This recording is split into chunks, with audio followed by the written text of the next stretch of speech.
Welcome to the Lyfe podcast. Yes, welcome to the Lyfe podcast. This is your host, CJ Alton. Now, this specific podcast, this episode is going to be about sports. So if you're not into sports, you can click off now. But if you are into sports, and more so you're into NFL, you're going to really like this one. So check this out. All of this happened, because of the situation with Damar Hamlin. And that kind of, when I saw that incident, it got me thinking. It kind of sparked my brain, and I said, damn, if this man is going to go out like this, what is he leaving his family? And what will his children, if he has any, what will they benefit? Now, fortunately, right, he is back at home. Thank God. He's resting. He's with his family. But there's no telling what can happen in those situations. It could have easily went the other way. And it's only because he was in the hands of really the best doctors potentially in the country and in the world is why he was able to survive. But my point is, if it went the other way, what would his family have? So I started getting to think. I said, man, these players, they need to start owning fractional percentages of these teams. And I don't want to hear nothing about how this is not possible. You have a stadium that used to be called the Staples Center that has now changed into Crypto.com Stadium. Crypto.com, if you know anything about cryptocurrency, it deals with purely fractional percentages. So it is very well possible for a player to own 0.00001% of a team and reap the benefits of that. Now, you're saying that's nothing. You clearly don't know how much these teams make then in a year span. You're clearly oblivious to it. Put it this way, these owners, they're not hurting. You understand what I'm saying? They're not hurting at all. So I started getting to thinking, and I know the first thing is people are going to say, well, why? Why do they get big contracts? Not all of them get big contracts. Hamlin is not on a big contract. And he damn near just died on the field. For what? A rookie contract? $1 million contract? $2 million contract in which the government takes half of that already? That's not saving your family from poverty. It's not worth the risk. So what I did to explain myself and explain why these players need to start owning fractional percentages is because these players are the reason why we tune in. We don't tune in to look at the owners. We don't tune in to look at the general managers. We don't tune in to even look at the head coach. We tune in because these players are entertaining. Now, to seep further down into it, right? Because I think all players should own a fractional percentage when you are on one team for, I don't know, let's say 7 years. If you're on a team for 7 years, that should guarantee you a fractional percentage of the team for the rest of your life so that you and your family are good to go. Now, right, to seep further down into it, if you know anything about the NFL is legitimately black. It is an African American league for the most part. So I did some research. I'm going to be shouting out a bunch of numbers, a bunch of statistics. If you watch football, if you're still listening, then this should intrigue you because that's what you do. You look at numbers and percentages. Hopefully I'm able to make my point as to why players, and more specifically black players, need to start owning fractional percentages of the team. Because you clearly don't have enough organization to go build your own league. even though you easily can. And when I shout out these numbers, you'll see what I mean. So let's get to it, right?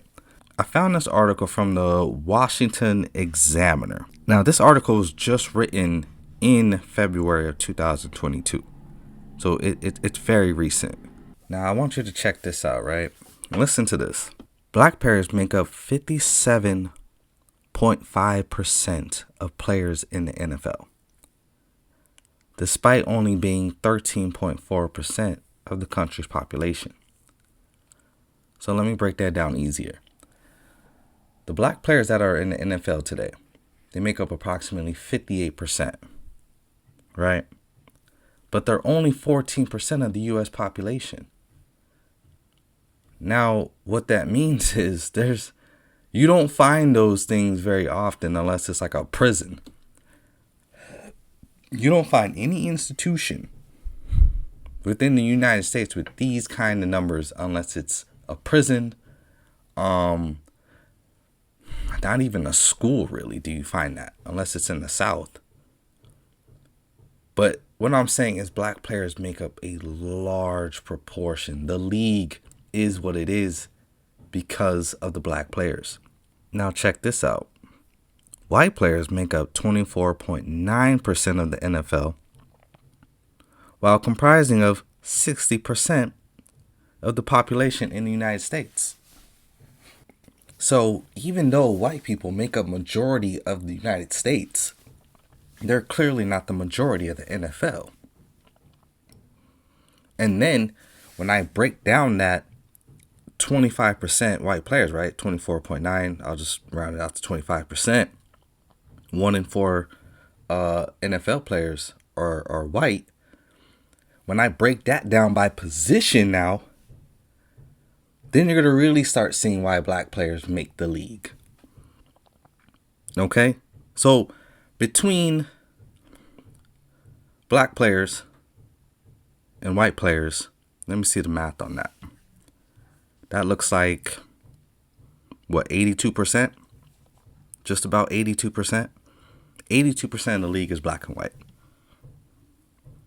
Latino players, they say, make up 0.4%. So it's like half a percentage. And it looks like Asian players make up 0.1%, which is expected. Right? So that leaves a good like 17, 18% left. You're asking yourself, well, what is that? Well, we have to calculate the other racial groups like the Pacific Islanders, right? The Samoa group, right? They got a little percentage in there. But the majority of that 17% is what you call mixed players. The Patrick Mahomes. So when you look at other resources, you look at other articles, you'll see where articles are saying overall, right, players of color make up about 70% of the league. So when you add in the Patrick Mahomes, the mixed players, black players end up comprising of 2/3 of the NFL. But for some odd reason, we have no black owners, and the players don't own their teams. There is a such thing as owning the team that you play for. That is a real thing. Something that kind of hits my mind. I know it's a bit off track, but something that hits my mind is, I know it's a far stretch, but like Vince McMahon. Vince McMahon owns the WWE, right? He used to be in wrestling matches. Like, he used to be a part of his own show. He used to be a part of his own owning. You understand what I'm saying? And he's not the only one, but he's the one that I can think of off the top of my head. So there you go, right off the top, right? Black players make up majority of the league. I wanted that to be a finite point. Okay, cool. Now, when you look at the quarterback position, let's talk about the quarterback position. Because it's very important. Because again, this is the whole point I'm making is black players are the entertainment value. Why do fans show up? Right? They show up for certain positions, right? So let's be fair on this. I found a source from 2013 that stated that only 17% of quarterbacks in the NFL were black. That was 2013. Today, 2023, 10 years later, that 17% has increased to 30%. Now we're talking about the Patrick Mahomes, the Kyler Murrays, the Lamar Jacksons, the Dak Prescotts, and the list goes on. Russell Wilson's, and the list goes on. We now make up a third of that when we were just 17% 10 years ago. So it's clear that players like Donovan McNabb, and Michael Vick, and Cam Newton, and even Colin Kaepernick have made an impact and have influenced an entire generation and really have influenced general managers to go out and get black quarterbacks. And Patrick Mahomes is showing you just why. So we know that fans are out here to buy tickets to see entertainment. The quarterback is obviously that number one entertaining position. So it is fair to say that, yes, the quarterback position is still predominantly white, but it's ever increasing. Now, I think the quarterback position is its own podcast in and of itself, because there's a lot of racial barriers behind that position. There's a lot of racism and history that goes on behind that position. You understand what I'm saying?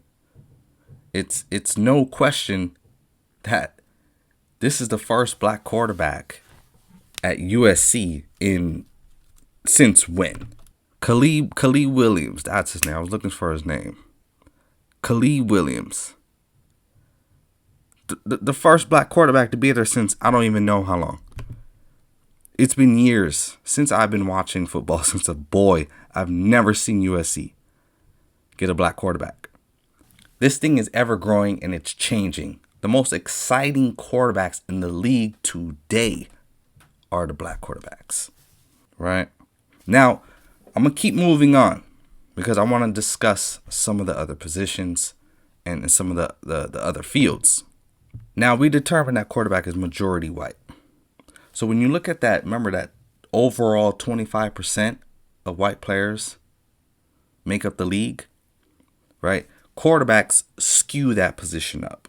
But my point is, every other position, every other entertaining position, every other skills position is outright black.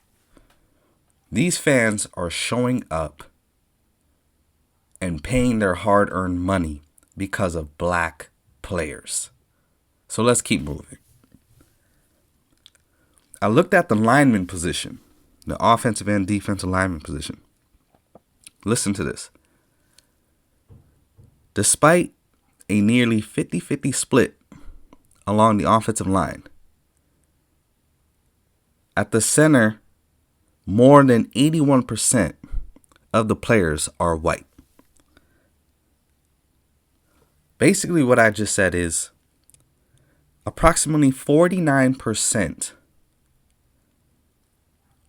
of the lineman position, offensive and defensive, are white. 49%. Approximately 48% are black. So that leaves 3%, which is probably, I would assume, the Samoa population makes up a large majority of that 3%. I'm sure of it.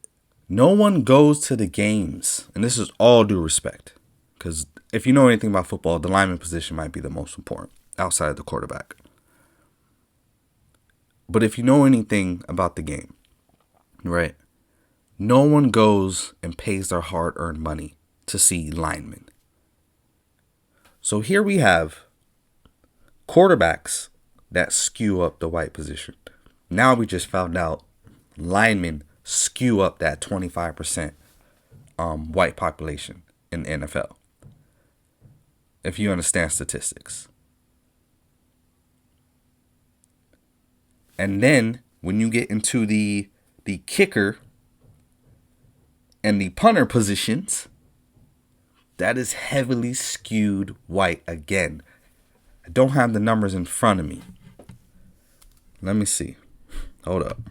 They say 96% of NFL kickers and punters are white. 96%. So now that heavily skews up that 25% overall NFL population. No one pays their money or tunes in, right, for the views on Fox and CBS and NBC and whatever. Nobody tunes in to see kickers. Nobody tunes in to see punters. Nobody tunes in to see linemen. And all of these positions are disproportionately white. CJ, what's your point? My point is, black players, you need to wake up. 81% of percentages of centers are white. I forgot to mention that heavily. Black players, you need to start owning. Not just being an employee. That is only short run and it's only short lived. The average career is 3-4 years.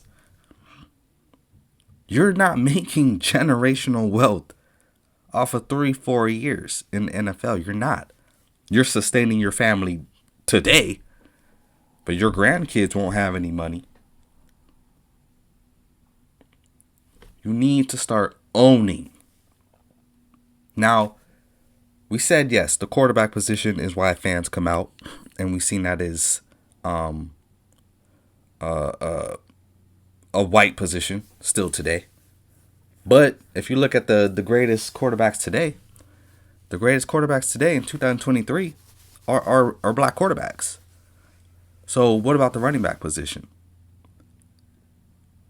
Well, you take out McCaffrey and, well, you have just about almost 100% in that position. Should I look that up?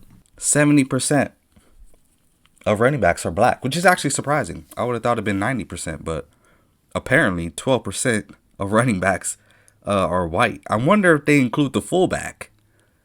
I think they're including the fullback. Because outside of McCaffrey, I don't see any other white running back. So now, right? Boom, we just hit the running back position.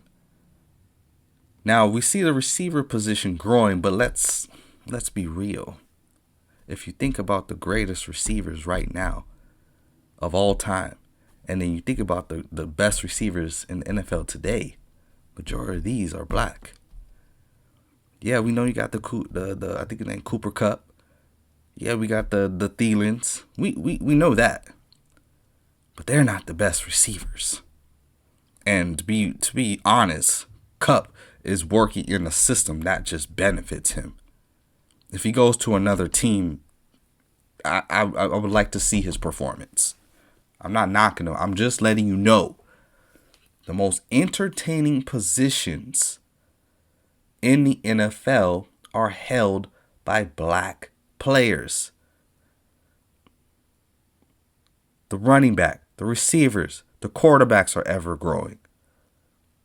Right? You do got D linemen that are entertaining, but that again is a 50-50 split between white and black linemen.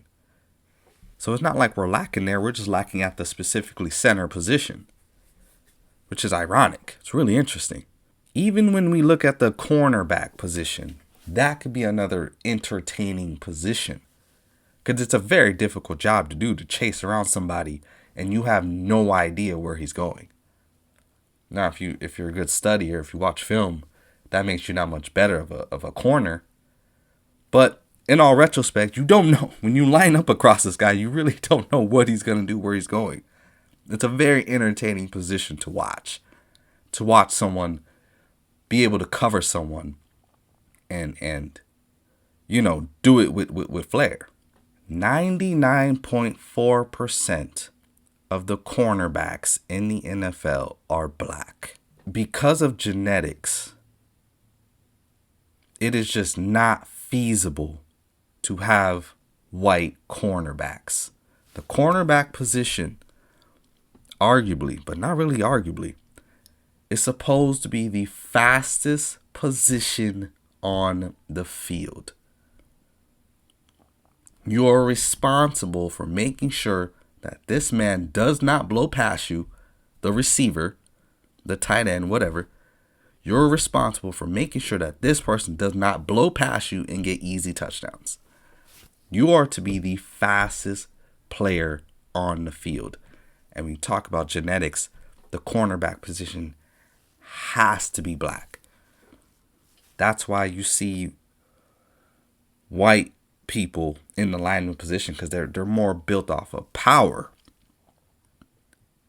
They're more built off of finesse, right? Technical skills.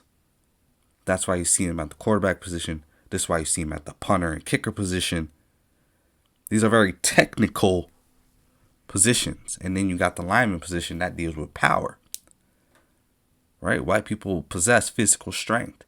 So I just went around about and I showed you all of the entertaining positions. Why fans come out. Fans come out for the quarterbacks. They come out for the running backs. They come out for the receivers. They're starting to come out now for the tight ends. The tight ends are making their way in. So when it comes to these demographics, these numbers, these statistics that I just blew at you, right? And I forgot to mention the cornerback position is obviously another entertaining position. People do come out to watch the corners. Linebackers, unfortunately, they just kind of do the dirty work. But we really don't come out to see linebackers like that. Since maybe like, I don't know, Luke Kuechly, or even like Ray Lewis. You know, those are the entertaining linebackers. But we really don't come out for them. Let's be frank. Edge rushers, I mean, you know, consider linebackers, whatever you want to consider it. But again, the quarterback, running back, receiver, somewhat the tight end, and corners. That's what we pay our money to see. That's what we want to be entertained by. And I just showed you majority of these positions are black. Black players, you need to own a fractional percentage of your team. You have Jerry Jones standing in front of black kids to get to school. It's ridiculous. You have to own a percentage of the team. Because clearly creating your own league, it just supersedes some of these Southern players' intelligence. Now, I hate to have to get in a disrespectful moment, but it just is what it is. How are you not able to create your own league? Now, if you start your own league, you're going to take a hit in terms of financial, right, for the first year or two. But remember, the fans are going to come out to see you immediately. Immediately. You're going to have advertisements and TV viewership. You're going to have that stuff coming in immediately. Within 4 or 5 years, the average black football player will then begin to make substantial money. And here's on top of that. On top of you making decent money, you're going to own the team. You're going to own the league, which means your long-term success, it looks bright. It looks like how these owners are looking now, sitting real pretty on billions. So that's just something I want to preach out, and just something I want to let y'all know and inform you of the percentages of the NFL and what you can actually do with just a little bit of patience. With just a little bit of patience, man, you can put your family in real generational wealth. You can put your family in real generational wealth. But it takes us working together, and I don't know if we have that kind of capacity. It's much easier said than done to start up a league. But The components are there. It's just a matter of if you want it. But if you need any type of motivation, just look at the Damar Hamlin situation. What would have happened to his family? I'm sure the Buffalo Bills would have paid out his contract to his mother, but that's only going to be feasible for her and the potential children. That's it. That's not generational wealth. That's just you living middle class. She certainly, Hamlin's mother certainly wouldn't be able to live an above average life. So then you ask yourself, was it worth it? Or is it rather he just go work in the office so he could be with his family and live a thorough life? There's a lot of different opinions, but that's my point. I hope it was feasible. I hope it sparked something in somebody to want to make a change. So, thank you for listening. We'll talk soon. Peace to the world.